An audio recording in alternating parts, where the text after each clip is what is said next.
വീരശൂരനായ ഒരു പടയാളിക്ക് ജീവൻ തന്നെയായിരുന്നു തന്റെ പടക്കുതിര. കുതിരയുടെ എല്ലാ കാര്യങ്ങളിലും അത്യന്തം ശ്രദ്ധിച്ച് എല്ലാം ചെയ്ത് നല്ലൊരു പടക്കുതിരയെ തന്നെയാക്കിയിരുന്നു ആ പടയാളി. യുദ്ധകാലം വന്നു ചേർന്നു. കൂടുതൽ കരുത്ത് പടക്കുതിരയ്ക്ക് ഉണ്ടാവാനായി അദ്ദേഹം ധാന്യങ്ങളും വൈക്കോലുമെല്ലാം നന്നായി തീറ്റിച്ചു.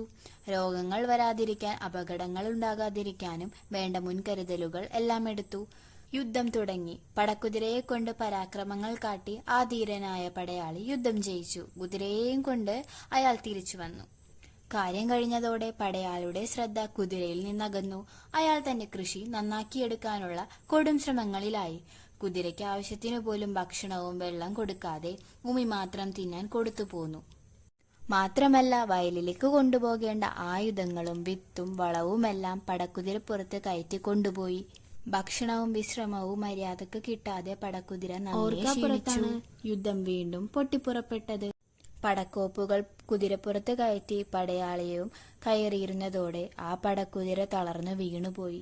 ക്ഷീണിച്ചവശനായി തറയിൽ കിടന്ന പടയാളിയോട് ആ കുതിര ക്ഷീണിച്ച സ്വരത്തോടെ പറഞ്ഞു: "എനിക്ക് ഒരടി മുന്നോട്ട് വെക്കാൻ വയ്യ.